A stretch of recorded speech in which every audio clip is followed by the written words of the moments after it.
ममता बनर्जी सबसे पहले वेस्ट बंगाल को अलग देश बनाना चाहती हैं, ठीक है, अलग राष्ट्र बनाना चाहती हैं। और फिर जिस प्रकार से भारत के दो हिस्से हुए, पाकिस्तान बना, और उसके बाद पाकिस्तान के दो हिस्से हुए, बांग्लादेश बना, उसी तर्ज पर ममता बनर्जी एक्चुअली इसको मिनी पाकिस्तान बनाना चाहती हैं। और उसी को दिमाग में रख के ममता बनर्जी पूरी डेमोग्राफी को वहां पर चेंज कर रही हैं। राष्ट्रपति शासन आज नहीं तो कल वहां पर लगना चाहिए। आप देखिए ना किस प्रकार का तमाशा वहां पर कर रहे हैं। आज हमें पता लग रहा है ये चीजें वहां पर होती आई हैं, ये चीजें लगातार वहां पर होती हैं। अगर जय श्री राम आप बोलोगे तो आपको जेल के अंदर ठूंस दिया जाएगा, आप वंदे मातरम बोलोगे तो आपको जेल के अंदर ठूंस दिया जाएगा। ममता बनर्जी गाड़ी से उतर के लोगों के पीछे भागी हैं, खुद से लोगों को मारने के लिए, लोगों को डराने और धमकाने के लिए। इनकी इतनी ऑडेसिटी है, इतनी हिम्मत है कि ये बोलती हैं कि मैं प्रधानमंत्री जी को चांटा मार दूंगी। तो क्या आपको लगता है इस देश के अंदर वेस्ट बंगाल में ममता बनर्जी अगर मुख्यमंत्री है तो ओबीसी से कम है क्या?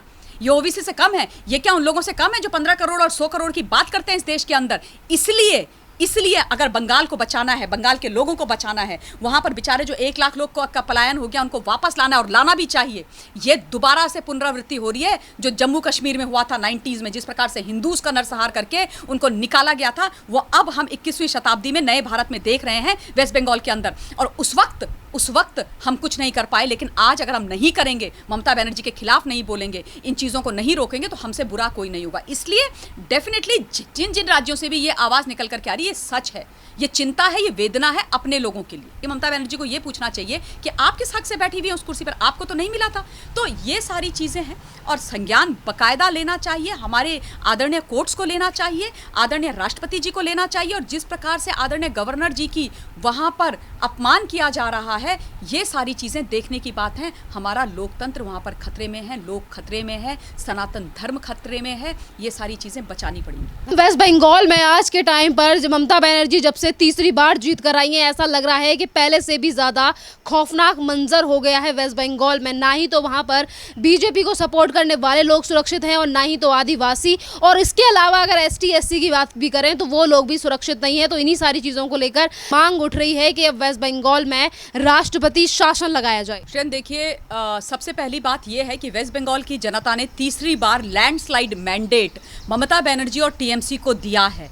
और मैं ऐसा मानती हूं कि लोकतंत्र के अंदर इतना बड़ा मैंडेट मिलना, यानी कि जनता को आप पर बहुत भरोसा है, जनता आपको बहुत प्यार करती है, इसलिए आपको मिला है। किंतु ये बातें अनफॉर्चुनेटली मैं वेस्ट बंगाल और ममता बनर्जी और टीएमसी के बारे में कतई नहीं बोल सकती, क्योंकि ये जो 213 सीट्स उनको मिली हैं, पिछली बारी से ज़्यादा मिली हैं। ये लैंडस्लाइड विक्ट्री जो उनको मिली है इस बार, वो दीदी के प्यार से, गुड गवर्नेंस की वजह से, और दीदी ने वहाँ पर काम किया है, विकास का काम किया है, इसलिए मिली, ऐसा नहीं है। दीदी ने वहाँ पर डंडे के जोर पर धमका के लोगों को, डरा के लोगों को वहाँ पर ये सारी की सारी वोट्स ली हैं। ये लैंडस्लाइड जो मैंडेट है वो मिला है दीदी को। तो ऐसा नहीं है कि चुनाव के बाद दीदी का ये हिंसक या टीएमसी का ये हिंसक रूप दिखाई दिया, नहीं। पूरे इलेक्शन के दौरान सारे फेजेस के अंदर वहाँ पर रक्त रंजित होली चलती रही, वहाँ पर रेप होते रहे, वहाँ पर मर्डर होते रहे, वहाँ पर अत्याचार लोगों पर होते रहे, लोगों को डराने की कवायद चलती रही। दीदी ने साफ शब्दों में, बिना अपने शब्दों को मिन्स करे हुए, पब्लिक मीटिंग में ये बात बोली कि अगर तुम भाजपा को वोट दोगे तो 2 तारीख के बाद, 2 मई के बाद मैं तुम सबको देख लूंगी।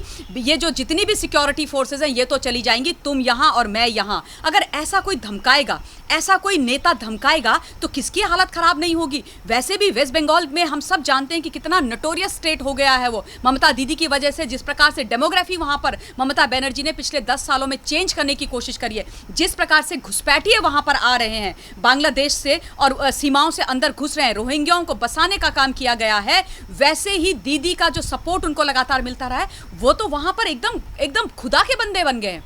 उनके हाथों में लाठी डंडे नहीं होते हैं, तलवारें होती हैं, और वो मारकाट मचा रहे हैं। तो 2 मई को जब ये रिजल्ट्स आने शुरू हुए, मैं सुबह उस दिन 7:30 बजे से लेकर रात के 9 बजे तक लगातार चैनल पर लाइव थी। और मुझे याद है कि जब 11, साढ़े 11, 12 बजे ये लगने लगा कि अब तो भाजपा की सरकार नहीं बनेगी और टीएमसी की सरकार बनेगी, उसके बाद से मेरे भी मन में एक डर का भाव आ गया था श्रेन, I will be very honest, क्योंकि मुझे लगा कि अब ममता बनर्जी अपना रूप दिखाएंगी। ये टीएमसी के जो अपने आप को कार्यकर्ता बोलते हैं, ये गुंडे, ये सो कॉल्ड गुंडे, ये अपना रूप दिखाएंगे। और दैट्स एग्जैक्टली व्हाट हैपेंड। जैसे ही उनको टीएमसी को 2 तारीख को मैंडेट मिला, लैंडस्लाइड विक्ट्री मिली, इन्होंने अपना सच्चा रूप दिखा दिया, लोगों को मारना काटना शुरू कर दिया, लोगों के घरों को जलाना शुरू कर दिया, भारतीय जनता पार्टी के कार्यालय को अटैक करना शुरू कर दिया, रेप, ब्रूटल रेप हुए हैं वहां पर। ब्रूटल रेप हुए हैं, रेप थ्रेट्स लोगों को मिले हैं, पिटाई हुई है लोगों की, और आदिवासियों के गांव खाली करा दिए गए। आप बताइए क्या गलती उन बेचारों की, क्या गलती उन बेचारों की। और ऐसा नहीं है कि केवल भारतीय जनता पार्टी के कार्यकर्ता, नहीं नहीं नहीं, जैसे आपने बोला SC ST दलित हिंदू सारे के सारे लोगों को मारा पीटा गया है, उनकी हत्याएं की गई हैं। 135 से 137 का आंकड़ा आता है जो ऑफिशियल आंकड़ा है कि भारतीय जनता पार्टी के इतने लोगों की मार दिया है, उसमें तमाम बहुत सारे लोग हैं। 1 लाख से ऊपर लोग जो है असम में पलायन कर गए हैं, शरणार्थी बन गए, रातों रात ममता बनर्जी के डर के मारे भाग गए हैं। उसके बाद ममता बनर्जी क्या बोलती है कि देखिए ऐसा है, मैंने तो 5 तारीख को शपथ ग्रहण करी, मैं तो दूसरे बार मुख्यमंत्री की कुर्सी पर 5 तारीख को आसीन हुई, तो 2 तारीख से लेकर के और 4 तारीख तक तो मेरे हाथ में लॉ एंड ऑर्डर नहीं था। कितना झूठ बोलेंगी ममता बनर्जी, कितना झूठ बोलेंगी। और फिर ये चाहती हैं कि इनको दीदी बुलाया जाए। आपको यकीन नहीं आएगा, 2 तारीख के बाद से मैंने इनको दीदी बोलना छोड़ दिया। आप अगर मेरे पुराने वीडियो अपने चैनल पर भी देखिए, मैंने हमेशा इनको ममता दीदी बोला, इसलिए बोला क्योंकि ये उम्र में मुझसे बहुत बड़ी है ना। इन्होंने एक ज़माना था, इन्होंने बहुत स्ट्रगल करी है। मैं इस बात को भी देती हूँ कि इन्होंने एज अ वुमन बहुत मेहनत करी, ये राजनीति में आई, इन्होंने बोला कि मैं लेफ्ट को हटा के, कांग्रेस को हटा के माँ माटी मानुष करके सोनार बांग्ला बनाऊंगी। लेकिन दीदी ने झूठ बोला, दीदी ने लोगों के विश्वास को छला। दीदी तो कांग्रेस और लेफ्ट से ज़्यादा खतरनाक निकल आई। जो मांग उठ रही है कि वेस्ट बंगाल में राष्ट्रपति शासन लगाया जाना चाहिए, तो वहाँ पर राष्ट्रपति शासन लागू करवाने की मांग उठ रही है, वो जायज़ है, वो लाजमी है। जिस तरीके का निरंकुश शासन वहां पर किया जा रहा है, जिस तरीके का फासिज्म वहां पर चल रहा है, जिस प्रकार की गुंडागर्दी दादागिरी वहां पर शासन के नाम पर चल रही है, वो क्या इस स्वतंत्र भारत के अंदर किसी भी कोने में किसी प्रदेश के सही जा सकती है? ममता बनर्जी को ये नहीं भूलना चाहिए कि वेस्ट बंगाल की जनता ने इतना बड़ा मैंडेट देकर के अपनी सेवा करने के लिए उनको वहां पर बिठाया है। वो भूल जाती हैं हर बारी। ममता बनर्जी TMC के नेता से ऊपर कभी कुछ बनी ही नहीं है। एक चीज होती है, देखिए हर एक की आइडियोलॉजी अलग होती है। आप किसी को मान सकते हैं, मैं किसी पार्टी को मान सकती हूँ, आप ये किसी और पार्टी को मान सकते हैं। सबका अपना अपना सोच है। चुनाव हो गए, सबने अपनी अपनी विचारधारा बता दी, अपने हिसाब से वोट दे दिए, उसके बाद जो बन गया वो सबका मुख्यमंत्री या प्रधानमंत्री होता है। सारी प्रजा आपकी है, सबकी आपकी जिम्मेदारी है। आप लोगों को मरवा रहे हो धर्म के आधार पर, जाति के आधार पर, पॉलिटिकल आइडियोलॉजी के आधार पर। तो डेफिनेटली राष्ट्रपति शासन आज नहीं तो कल वहां पर लगना चाहिए। आप देखिए ना किस प्रकार का तमाशा वहां पर कर रहे हैं। आज हमें पता लग रहा है ये चीजें वहां पर होती आई हैं, ये चीजें लगातार वहां पर होती हैं। अगर जय श्री राम आप बोलोगे तो आपको जेल के अंदर ठूंस दिया जाएगा, आप वंदे मातरम बोलोगे तो आपको जेल के अंदर ठूंस दिया जाएगा। ममता बनर्जी गाड़ी से उतर के लोगों के पीछे भागी हैं, खुद से लोगों को मारने के लिए, लोगों को डराने और धमकाने के लिए। वही ममता बनर्जी है जो इस देश को कुछ नहीं समझती हैं और इस देश के प्रधानमंत्री जी को कुछ नहीं समझती है। इन्होंने बोला था ना कि मैं प्रधानमंत्री को प्रधानमंत्री नहीं मानती। इनकी इतनी ऑडेसिटी है, इतनी हिम्मत है कि ये बोलती हैं कि मैं प्रधानमंत्री जी को चाटा मार दूंगी। तो क्या आपको लगता है इस देश के अंदर वेस्ट बंगाल में ममता बनर्जी अगर मुख्यमंत्री है तो OBC से कम है क्या? ये OBC से कम है? ये क्या उन लोगों से कम है जो 15 करोड़ और 100 करोड़ की बात करते हैं इस देश के अंदर? इसलिए अगर बंगाल को बचाना है, बंगाल के लोगों को बचाना है, वहां पर बेचारे जो 1 लाख लोग का पलायन हो गया उनको वापस लाना है और लाना भी चाहिए। ये दोबारा से पुनरावृत्ति हो रही है जो जम्मू कश्मीर में हुआ था 90s में, जिस प्रकार से हिंदूज का नरसंहार करके उनको निकाला गया था, वो अब हम 21वीं शताब्दी में नए भारत में देख रहे हैं वेस्ट बंगाल के अंदर। और उस वक्त हम कुछ नहीं कर पाए, लेकिन आज अगर हम नहीं करेंगे, ममता बनर्जी के खिलाफ नहीं बोलेंगे, इन चीज़ों को नहीं रोकेंगे, तो हमसे बुरा कोई नहीं होगा। इसलिए डेफिनेटली जिन राज्यों से भी ये आवाज़ निकल करके आ रही है, ये सच है, ये चिंता है, ये वेदना है अपने लोगों के लिए। कि जिस टाइम पे इलेक्शन चल रहे थे तो TMC के नेता हैं शेख आलम, उन्होंने कहा था कि ये हिंदू है, 80% वोट देंगे, तो ये तो इनका क्या है, अगर मुसलमान होके तुम उस पार्टी को वोट देते हो तो तुम पे शर्म आनी चाहिए। अगर सारे मुसलमान एकजुट हो जाएं तो हम 4 नए पाकिस्तान बना सकते हैं। तो क्या वेस्ट बंगाल की जनता सुरक्षित नहीं है और वह अलग पाकिस्तान बनाना चाहती है ममता बनर्जी?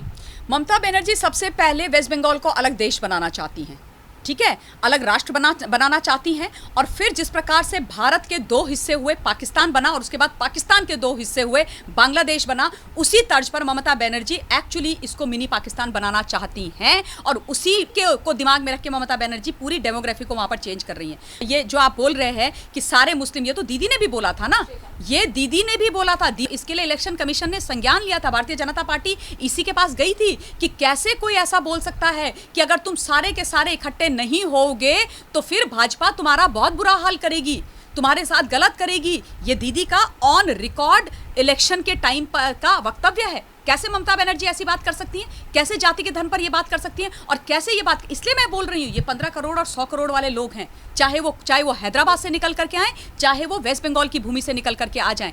मुझे ये लगता है कि ममता बनर्जी, जिन्होंने खुद वायलेंस का जो शिकार हुई हैं, लेफ्ट ने 90s के दौर में इनका सर फाड़ा था, मुझे लगा कि ये जो महिला इसने जो खुद झेला है, ये वो कभी अपने लोगों के साथ नहीं होने देगी, लेकिन ये तो उनसे 100 कदम आगे चली गई।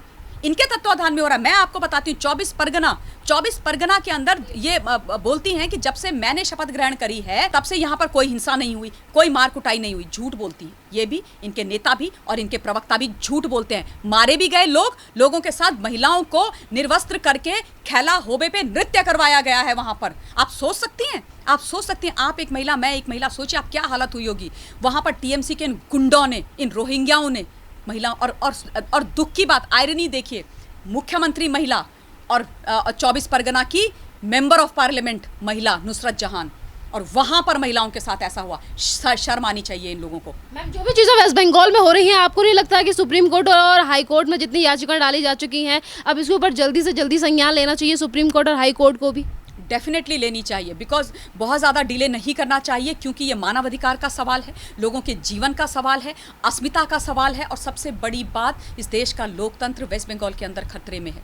ममता बनर्जी ने लोकतंत्र को पूरी तरीके से वो खतरे में लेके आ गई हैं। इस देश का संविधान खतरे में है, इस देश में त्राहिमाम हो रखा है, इस देश के अंदर एक इतनी बड़ी कंस्पिरेसी ममता बनर्जी के द्वारा मेन स्ट्रीम पॉलिटिक्स के नाम पर की जा रही है, जिसकी सोच के बारे में हम कल्पना भी नहीं कर सकते। जहाँ पर हमारी सोच खत्म होती है, वहाँ से एक जो डिस्ट्रक्टिव पॉलिटिक्स और राष्ट्र को डिस्ट्रक्टिव करने की जो सोच होती है, वहाँ पर ममता बनर्जी और टीएमसी की आरंभ होती है। और मुझे ये बोलने में कोई कोताही नहीं है। और एक चीज़ और बता दूँ मैं, ममता बनर्जी को मॉरली कोई हक नहीं बनता है कि वो मुख्यमंत्री की कुर्सी पर बैठे। हाँ, टीएमसी को वहाँ पर लैंडस्लाइड विक्ट्री मिली, लेकिन भारतीय जनता पार्टी ने बहुत अच्छा इलेक्शन लड़ा है। 38% वोट परसेंटेज मिला है, जो बहुत बड़ा है, बहुत बढ़िया इलेक्शन लड़ा है। यानी कि वेस्ट बंगाल की जनता चाहती थी कि भाजपा आए, वो तो इन्होंने रक्त रंजित चीज़ें करी, लोगों को डराया, इसलिए इनको ये वोट मिला। पर वेस्ट बंगाल में टीएमसी विक्ट्री मिली है, ममता बनर्जी को नहीं, क्योंकि ममता बनर्जी खुद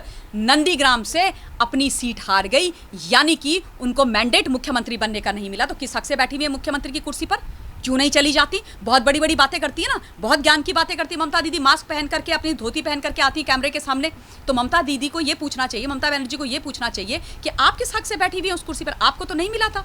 तो ये सारी चीज़ें हैं, और संज्ञान बाकायदा लेना चाहिए, हमारे आदरणीय कोर्ट्स को लेना चाहिए, आदरणीय राष्ट्रपति जी को लेना चाहिए। और जिस प्रकार से आदरणीय गवर्नर जी की वहाँ पर अपमान किया जा रहा है, ये सारी चीज़ें देखने की बात है। हमारा लोकतंत्र वहाँ पर खतरे में है, लोग खतरे में है, सनातन धर्म खतरे में है, ये सारी चीज़ें बचानी पड़ेंगी। धन्यवाद मैम।